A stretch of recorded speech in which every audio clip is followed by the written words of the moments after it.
Welcome back to VTK Photography. Nikon has launched the most awaited firmware of the year, the 2.0 firmware for the Z9 flagship mirrorless cameras. Let's discuss the newly added features one by one.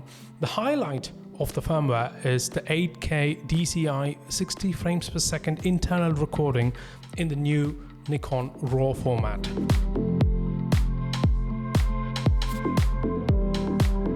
We can record RAW video in various formats ranging from 3.8K all the way up to 8K.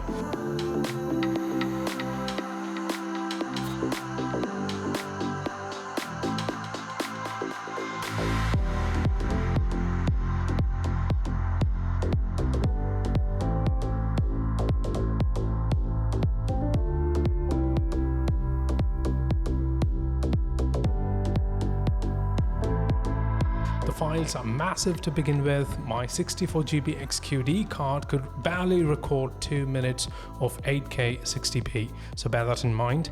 Nevertheless, the files are beautiful. They are rich in data, enabling smooth grading and color correction. The coolest part is we can choose to record either in Nikon log format or our normal picture profile. I chose to shoot with the flat profile all the time, which is my favorite for most situations, and it is the easiest to grade as well. This RAW is not like photo RAW files. We cannot change the picture profiles in post, at least until now.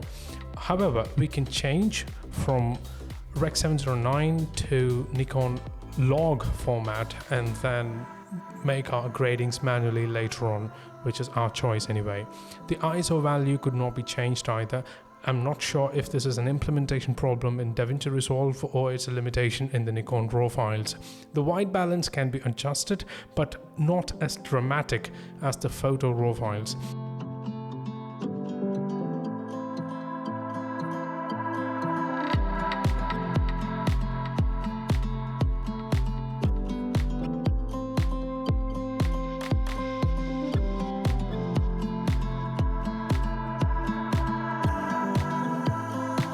Aggressive changes don't really match. The highlight roll-off looks smooth and tidy. I completely love it.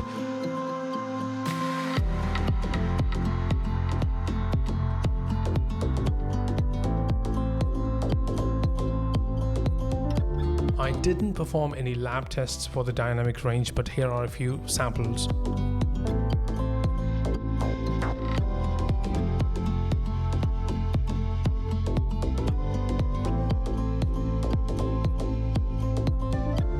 The next thing down the line is the firmware enables us to shoot 4.1 DCI ProRes RAW HQ files internally up to 60 frames per second. Bear in mind that you need Final Cut Pro to edit ProRes RAW files. These features alone make the Z9 an unmatched beast in the world of mirrorless cameras. The Z9 is arguably the best hybrid camera out there at this point in time. We now get to see a red frame while recording instead of a small red dot. This makes it much more pronounced that the camera is recording, and it is translucent. We don't really miss much information in the frame. We can now adjust the ISO values even finer by 1/6 of a stop as opposed to 1/3 of a stop. This gives more control over exposure. There is improvement in sharpness in 4K 60p because we can now oversample the 4K video from 8K sensor while recording in 60 frames per second.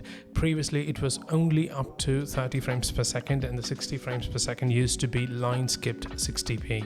The sharpness is truly noticeable for sure, and I couldn't find much of a difference when it comes to rolling shutter performance between the line skipped 4K 60 and the oversampled 4K 60, and so does the file sizes. Both are almost identical. Now I have no reason to ever disable the oversampling option. We get crisper, cleaner image than the line skipped version, so big win here. Nikon has already made the Z9 perfectly obey the autofocus speed settings while recording videos. However, should you choose two different focus racking speeds in a single shot, You can do that using this firmware. Point the camera at a new subject. Tapping the screen will rack focus between the subjects based on the autofocus settings you have made. However, if you want a quick rack focus, you can press the AF on button and it will immediately focus onto the subject. Another great welcome feature is the inclusion of waveform.